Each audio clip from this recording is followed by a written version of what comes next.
Então, a primeira palestra será com o pastor Geazi, como eu falei, governando em nome de quem? Eu quero chamar o pastor Geazi aqui à frente. O pastor Geazi é pastor da primeira igreja de Ceilândia, primeira igreja presbiteriana de Ceilândia, é ministro presbiteriano, e é um prazer e uma alegria tê-lo aqui conosco para falar sobre esse tema tão importante. Fique à vontade, pastor. Obrigado.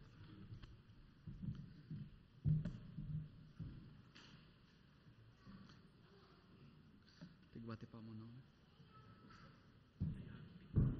Tem que bater palma não? Não precisa não. Tem algo para o senhor aqui, tá? Rapaz, obrigado.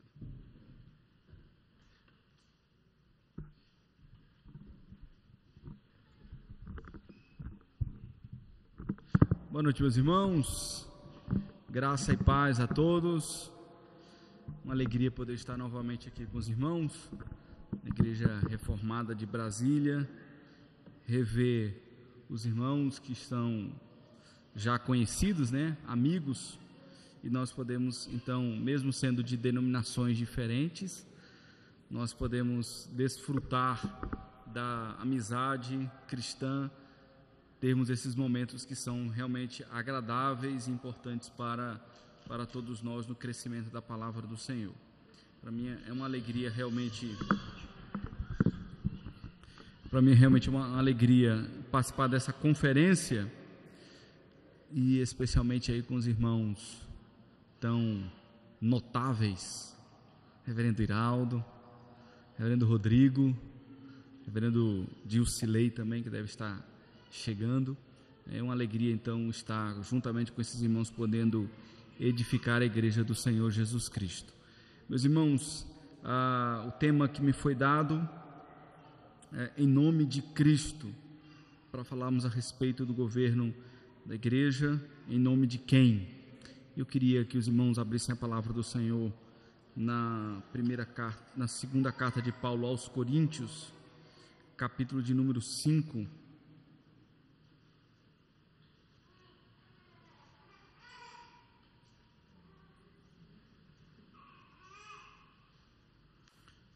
Segunda carta de Paulo aos Coríntios, capítulo de número 5. Nós leremos, meus irmãos, do verso 11,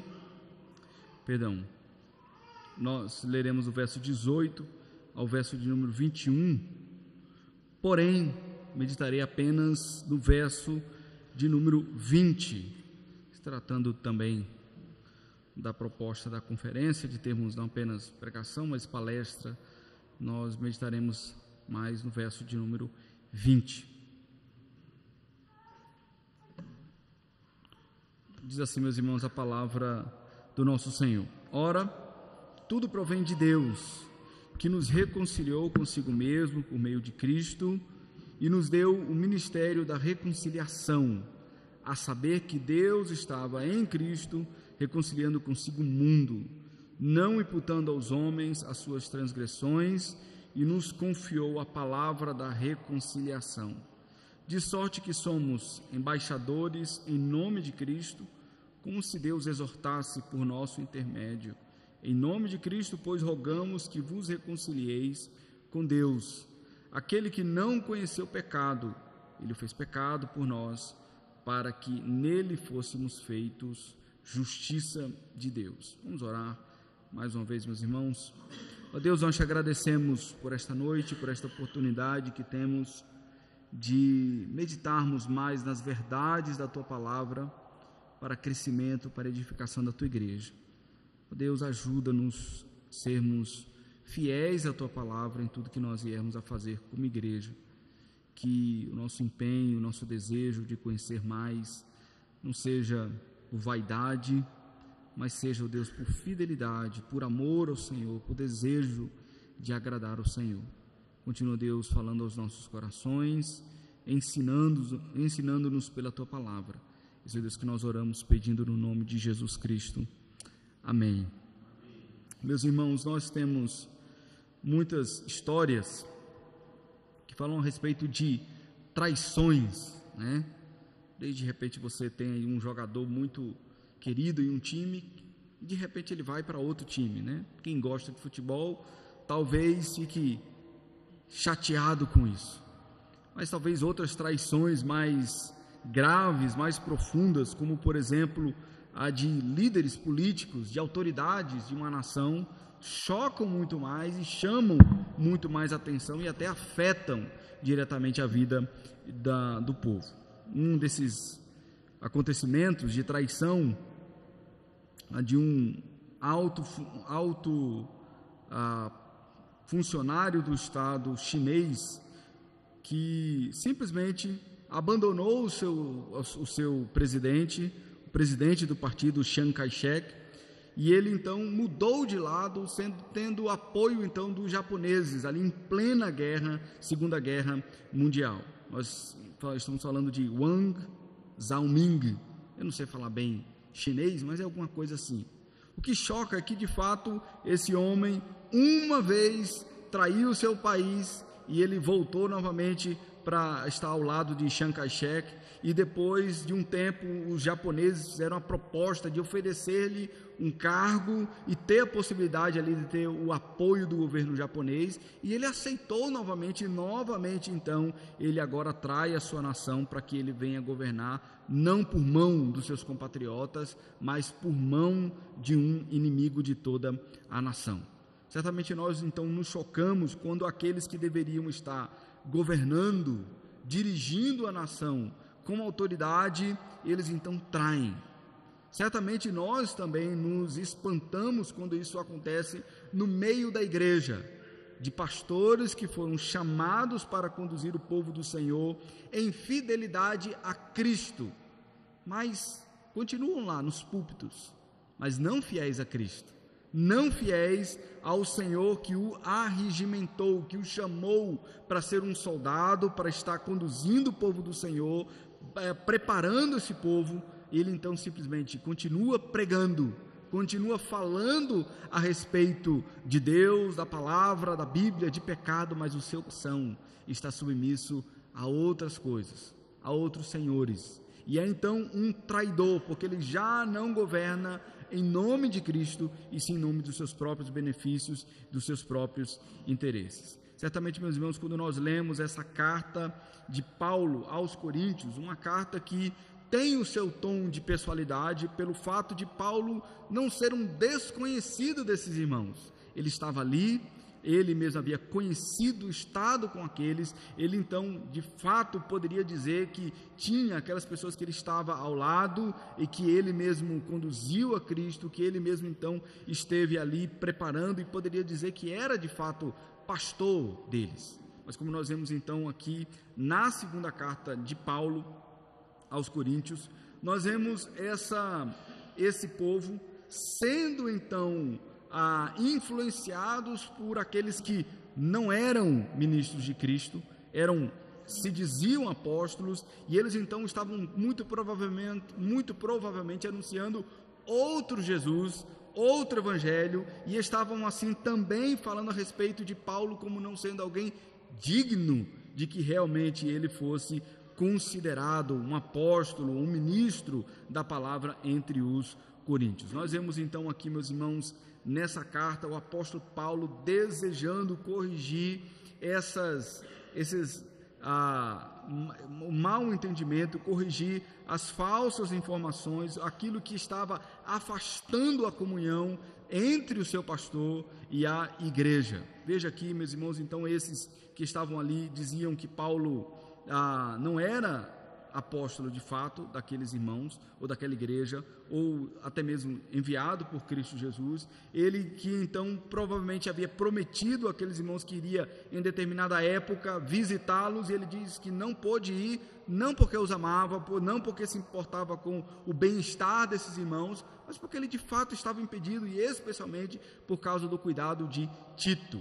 Esses, então, estavam falando a respeito também dos sofrimentos de Paulo, a maneira, então, como ele estava conduzindo o seu ministério pelos sofrimentos, pelas coisas que ele tinha passado. Diziam que ele, de fato, não era ministro de Cristo Jesus. Mas aqui nós vemos, então, o apóstolo Paulo dizendo, defendendo, mostrando que ele realmente era enviado da parte de Cristo, ministro autorizado, apóstolo verdadeiro de Cristo, ele poderia então conduzir a igreja de Cristo, continuar sendo o pastor daqueles irmãos ou ministro enviado por parte do Senhor. E esse trecho que nós lemos aqui, ele está justamente inserido em um momento onde ele está defendendo o seu apostolado e ele fala a respeito da reconciliação que havia em Cristo Jesus, o próprio Deus reconciliando todas as coisas através de Cristo Jesus. Ele então estava fazendo com que pecadores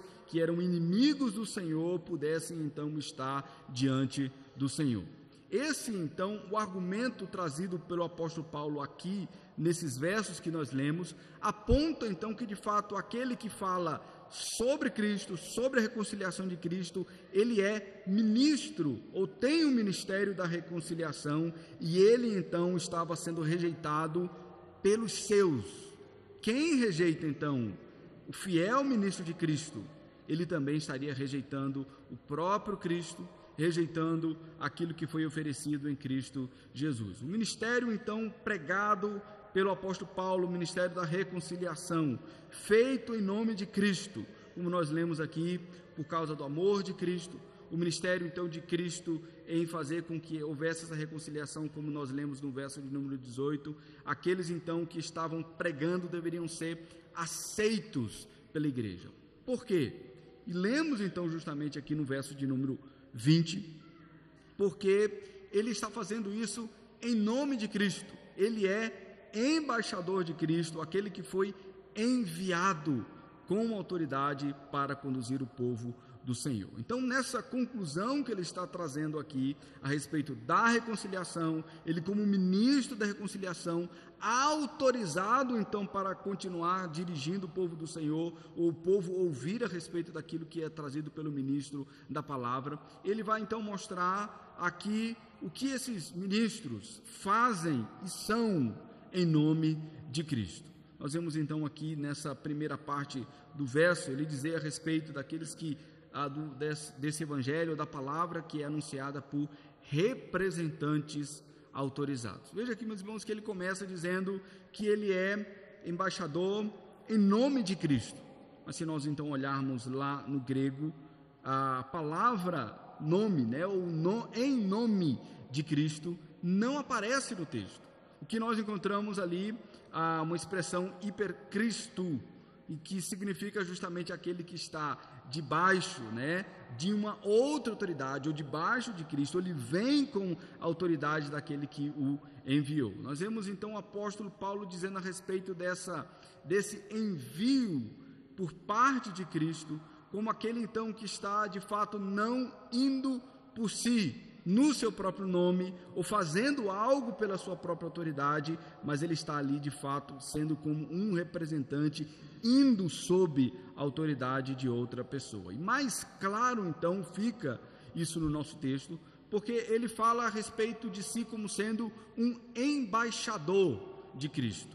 Veja aqui que a palavra que ele utiliza para embaixador é a palavra grega presbeion, que significa aquele que é enviado como um representante, e era utilizado normalmente essa palavra para falar a respeito daqueles que tinham mais idade, que tinham então uma autoridade, que tinham então um reconhecimento do povo, ou reconhecimento daqueles que tinham poder no meio do povo, então enviavam essa pessoa para que ele fosse o seu representante em outro lugar. Essa mesma palavra então, ela vai ser justamente utilizada para falar a respeito dos que tinham essa autorização, como um ancião escolhido, ou aquele que tinha a capacidade então de ser ouvido, alguém que tinha essa confiança pelas pessoas ou pelas pessoas que estavam compondo esse povo. Certamente nós temos essa palavra aqui como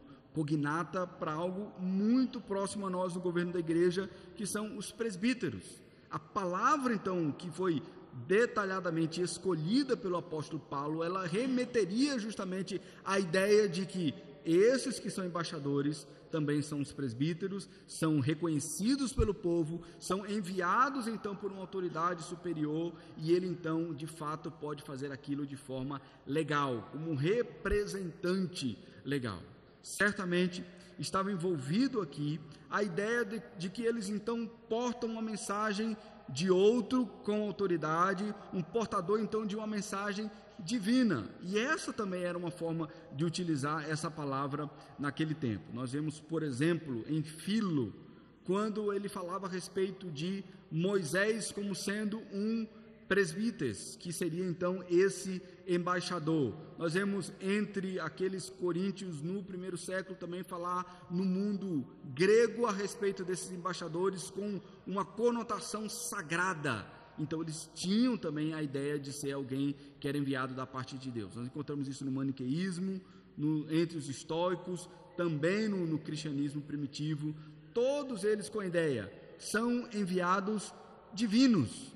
De fato, então, enviados da parte do Senhor, Deus os estão enviando, e eles então têm uma palavra que é de autoridade, não de si, mas daquele que o enviou. Veja aqui que essa palavra cuidadosamente então escolhida pelo apóstolo Paulo para falar a respeito daquele que é o ministro da igreja, ou aquele que traz a palavra, como dizendo, ele então tem a autorização da parte do Senhor de conduzir o povo do Senhor, de trazer a palavra do Senhor, para que de fato ele seja reconhecido como ministro da palavra que governa sobre a igreja. Esse que está levando então como embaixador a palavra, ele também é o ministro da reconciliação.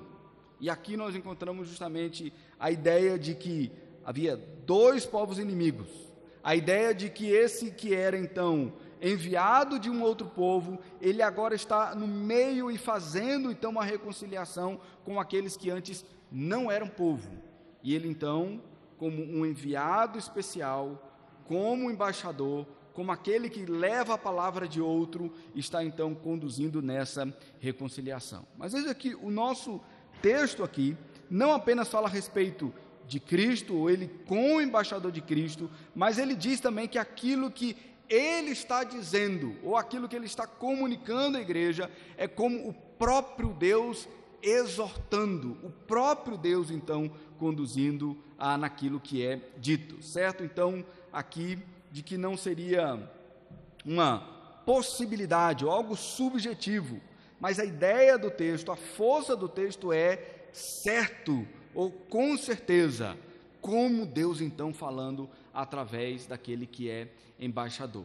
A ideia que então o apóstolo Paulo comunica aqui, não de que um homem simplesmente que tem um título de embaixador e de que suas palavras então serão ouvidas, mas elas não precisam ser obedecidas. Mas ele então lembra como de fato Deus exortando, como Deus então conduzindo o seu próprio povo através do ministro, para que ele então seja ouvido com autoridade daquele que o enviou. Certamente essa mesma expressão, logo em seguida, no capítulo de número 6, verso 1, vai dizer que Paulo é cooperador de Deus. É aquele então que está fazendo esse trabalho de ministro da reconciliação entre aqueles que eram pecadores e agora estão diante do Senhor. Ele está então agora agindo como sendo aquele que tem palavra da parte do Senhor com autoridade diante do povo do Senhor. Veja que isso daqui não é algo novo, inusitado no meio do povo do Senhor. Nós vemos, por exemplo, em Êxodo, capítulo 4, verso 12, onde diz que Moisés, ao ser chamado pelo Senhor, ele está ali sendo enviado como aquele que falaria por Deus, e o próprio Deus diz, literalmente, você então será como aquele que é por minha boca, você então falará aquilo que eu estou dizendo. Mais adiante, quando então se deu a lei ao povo do Senhor, o Êxodo capítulo 20, verso 19 diz, em relação ao povo, fala-nos tu e te ouviremos, porém não fale Deus conosco para que não morramos. A ideia de que aquele que é chamado, vocacionado pelo Senhor para exercer então a autoridade, um cargo de autoridade, que foi chamado então por esse que tem poder sobre o povo dele, ele também fala em nome de Deus, fala então para que o povo venha obedecer. A mesma coisa nós então encontramos na grande comissão, quando nós encontramos a Cristo Jesus enviando os seus discípulos, ele fala a respeito da sua própria autoridade, diz aos discípulos: ide, portanto, fazei discípulos de todas as nações, batizando-os em nome do Pai, do Filho e do Espírito Santo, ensinando-os a guardar todas as coisas que vos tenho ordenado, e eis que estou convosco todos os dias até a consumação do século. Isso também é visto agora por parte de um apóstolo que diz àqueles que são enviados como ministros da palavra, 2 Timóteo capítulo 2, verso 2, e o que de minha parte ouvistes, através de muitas testemunhas, isso mesmo transmite a homens fiéis e também idôneos para instruir a outros. O próprio Deus, então, está enviando com autoridade os seus, para que eles, então, falem, para que eles, então, instruam, para que eles ensinem, como se o próprio Deus estivesse exortando, como, então, o próprio Deus falando à igreja a sua lei e a sua palavra que precisa ser obedecida, quando, então, aqueles que são embaixadores se levantam para governar a igreja do Senhor em nome de Cristo Jesus. Veja aqui, meus irmãos, que essa é a grande responsabilidade que nós temos diante de nós no governo da igreja. William Perkins diz a respeito dessa responsabilidade: ministros são mensageiros, esta é a própria natureza do seu chamado. Portanto, você deve pregar a palavra de Deus e entregá-la exatamente como a recebeu. Embaixadores não portam sua própria mensagem, mas a mensagem dos seus senhores e mestres que os enviaram. Similarmente, ministros portam a mensagem do Senhor, Senhor das multidões, e são, portanto, obrigados a entregá-la como sendo a mensagem do Senhor, não a sua própria. A palavra de Deus é pura, deve ser, portanto, estudada, entregue de maneira pura, que todos aqueles que são anjos de Deus e desejam ser honrados como seus anjos e seus embaixadores, cumprir com a responsabilidade de um anjo de Deus, de forma que, como muitos homens desseguram uma boa história pela forma como contam, eles não tiram o poder e a majestade da palavra de Deus pela forma como a entregam. Aqui nós vemos então, meus irmãos, que aquilo que é feito como embaixador deve ser feito com fidelidade.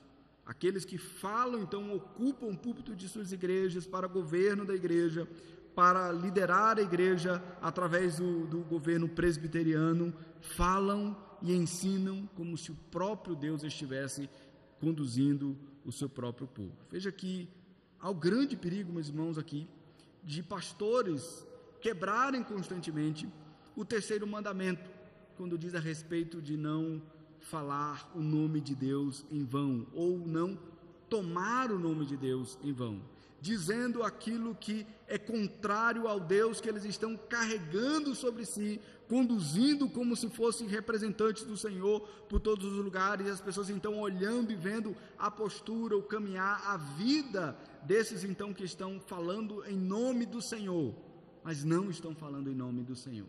É possível então que nós vejamos igrejas ao serem governadas em nome de Cristo, na verdade eles estejam quebrando constantemente o terceiro mandamento, porque não estão de fato governando como o Senhor orientou e ordenou a sua igreja. Veja, meus irmãos, que aqui nós temos então a ordem de governo dessa igreja, não em nosso próprio nome, em nossos próprios interesses, pensamentos, descobertas, mas em nome de Cristo Jesus, que envia os seus para falarem autoritativamente, mas conforme aquilo que ele mesmo ensinou.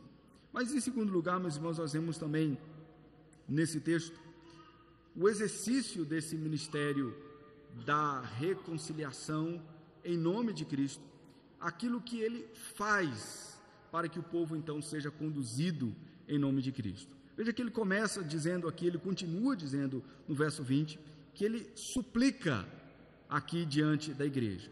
Essa súplica dá a ideia justamente do rogo, do rogar com ímpeto ou com busca, aquele que está fazendo um apelo comovente diante da igreja. E aqui ele vai dizer novamente, em nome de Cristo, mas novamente lá no texto grego não aparece a palavra nome, mas ele fala sobre aquele que está guiando com autoridade, então ele está suplicando em nome de Cristo. Veja que aquele que está aqui de forma comovente, suplicando diante da igreja, não faz em seu próprio nome, mas o faz em nome de Cristo, porque esse de fato é o desejo de Cristo diante da igreja, diante do povo do Senhor. João Calvino, então, ao comentar esse texto, ele diz: o verbo rogar implica o enaltecimento sem paralelo da graça de Cristo, como se ele se aviltasse tanto que não se importasse de nos implorar. Tanto menos excusável é a nossa depravação, se nós, cedendo a tal benignidade, não nos mostramos prontamente suscetíveis à instrução e obedientes. O ministro que se levantou, que suplica em nome de Cristo, falando as palavras de Cristo, ele está falando então justamente daquilo que veio do próprio Deus que está diante da sua igreja, rogando e falando de forma misericordiosa para que a sua igreja então venha ouvi-lo. Mas nós ouvimos aqui que aquilo que é dito, aquilo que foi feito pelo apóstolo Paulo em escrever essa carta e ir até em direção a esses, era justamente de um povo, de uma igreja, de irmãos então, que não queriam se submeter ao ministro de Cristo. Como eu já disse, não se submeter ao governo ou pastoreio daqueles que foram enviados por Cristo é também não se submeter ao próprio Cristo. Veja aqui que essa reconciliação que é dita aqui, na verdade é uma reconciliação que é dada aos crentes.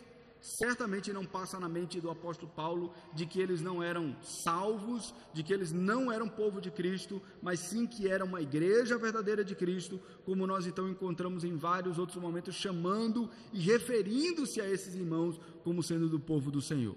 Essa reconciliação que ele está falando aqui se deve justamente à influência dos falsos mestres, que os afasta do caminho de submissão, os afasta então daqueles que eles deveriam ouvir e se submeter como sendo enviado da parte de Cristo. Essa reconciliação é uma reconciliação então que é trazida ao povo do Senhor pela pregação da palavra, que diariamente então abandone aquilo que não nos conduz a Cristo, não os faz então andar em submissão ao governo que o Senhor estabeleceu sobre a sua igreja. Então, em nome de Cristo, eles deveriam então se reconciliar e andar novamente ouvindo e se submetendo àqueles que deveriam estar diante do Senhor obedientemente. Veja que aqui então nós temos a ideia de que o pastoreio, ou de que aqueles que se levantam para pregar em nome de Cristo, constantemente estão fazendo isso, não apenas afastando de falsos líderes, não apenas exortando a respeito daqueles que poderiam trazer heresias perniciosas, e então o pastor prega para espantar aqueles que estão ensinando outras doutrinas no meio do povo do Senhor, mas em diversas outras áreas. Quando então nós encontramos no povo do Senhor aqueles então que precisam ser alimentados de acordo com a necessidade que eles têm, serem exortados, serem consolados, chamados então ao arrependimento constantemente, como diz João Calvino, diariamente o povo de Cristo então precisa ser, pelo governo da igreja, ser exortado à reconciliação pelo Senhor.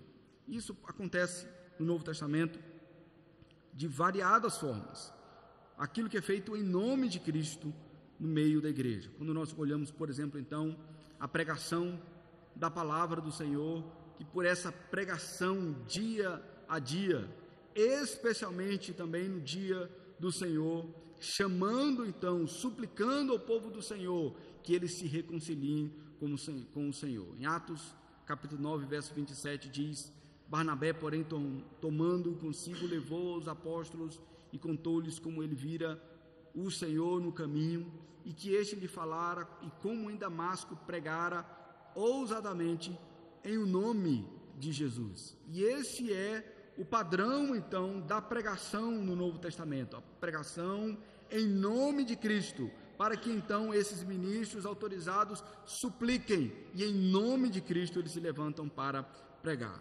No Catecismo Maior de Westminster, pergunta 158, por quem a palavra de Deus deve ser pregada? A palavra de Deus deve ser pregada somente por aqueles que têm dons suficientes e são devidamente aprovados e chamados para o ministério. Na oração também, nós vemos em João capítulo 14, verso 13 a 14, e tudo quanto pedides em meu nome, isso farei, para que o Pai seja glorificado no Filho.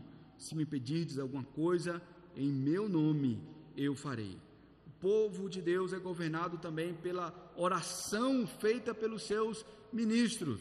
No diretório de culto público de Westminster também diz, o ministro que preside ao culto deve empregar a oração para invocar a bênção de Deus sobre a adoração. Ele deve orar com zelo, reverência e clareza, de modo que todos possam compreender e unir em espírito. O ministro que governa a igreja, os presbíteros que governam a igreja, oram em nome de Cristo, liderando o povo do Senhor. 1 Timóteo capítulo 3, verso 8, quero, portanto, que os varões orem em todo lugar, levantando mãos santas, sem ira e sem animosidade. Os ministros também orientam em nome de Cristo ao ministrar os sacramentos para a igreja.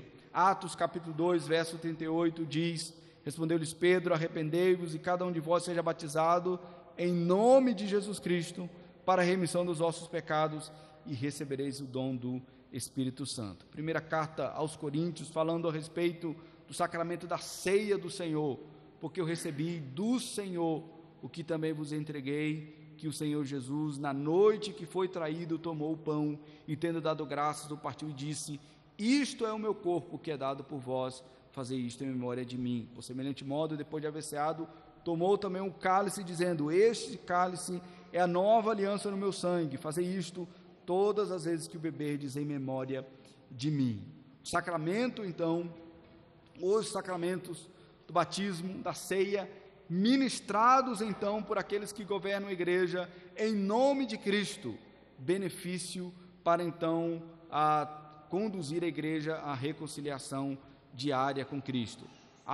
Conforme a Confissão de Fé de Westminster, há só dois sacramentos ordenados por Cristo, nosso Senhor, no Evangelho, o batismo e a Santa Ceia. Nenhum destes sacramentos deve ser administrado senão pelos ministros da palavra legalmente ordenados. Por último, a disciplina eclesiástica, nós vemos em Mateus capítulo 18, verso 20, porque onde estiverem 2 ou 3 reunidos em meu nome, ali estou no meio deles. 1 Coríntios capítulo 5, verso 4 diz, em nome de nosso Senhor Jesus Cristo, reunindo-vos e o meu espírito, reunindo vós e o meu espírito, com o poder de Jesus, nosso Senhor.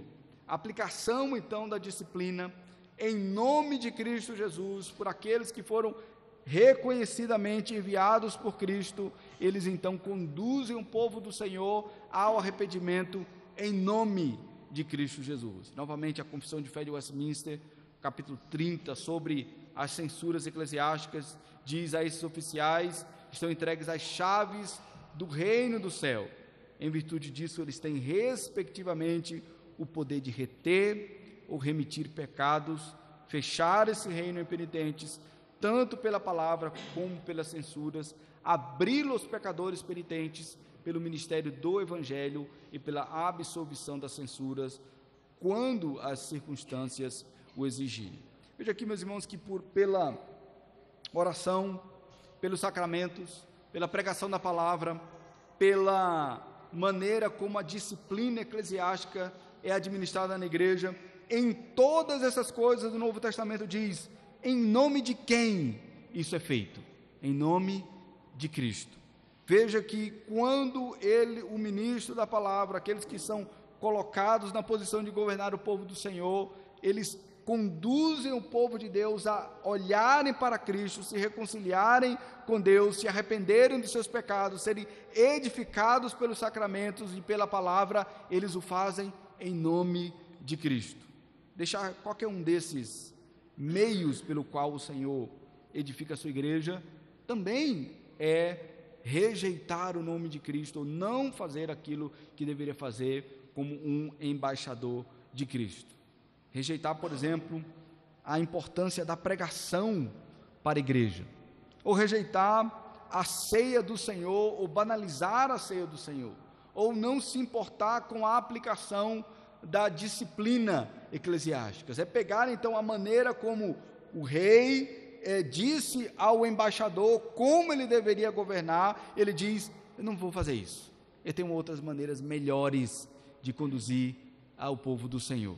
E assim ele deixa de fazer aquilo que foi colocado como a maneira de pastorear o povo do Senhor. Ele diz: eu vou fazer isso em meu próprio nome, pelos meus próprios méritos. Veja aqui, meus irmãos, que então o ministério pastoral em nome de Cristo visa levar crentes a cada vez mais serem santificados em nome de Cristo, reconciliando-se com Deus, abandonando aquilo que os afasta de Cristo e obedecerem aquilo que veio através de seus mensageiros. Certamente, meus irmãos, quando ministros abandonam isso, eles estão contribuindo para um afastamento do povo do Senhor, do meio pelo qual eles são alimentados constantemente. O ministro, então, que abandona todos esses meios, ele diz, ele está contribuindo, na verdade, para que haja o crescimento do mundanismo, de pensamentos ímpios, de uma vida, então, que não conduz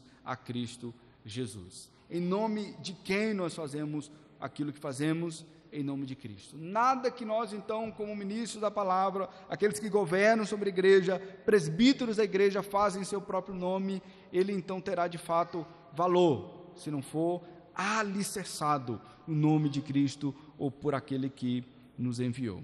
Que o Senhor então conduza essa igreja a sempre ouvirem, obedecerem aqueles que foram enviados, não em seu próprio nome, mas pelo nome de Cristo Jesus. Vamos orar, meus irmãos. Ó Deus, nós te agradecemos porque o Senhor, ao longo da história, enviou teus embaixadores.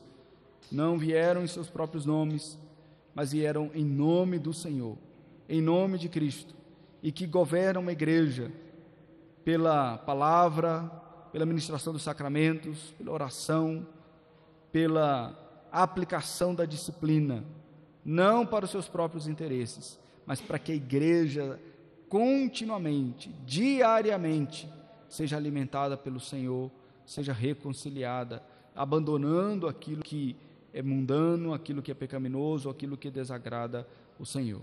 Que vejamos, ó Deus, então, na nossa igreja, no Brasil, mais e mais embaixadores fiéis, servindo com fidelidade ao Senhor. Seu Pai, que nós oramos, agradecidos em nome de Jesus Cristo. Amém.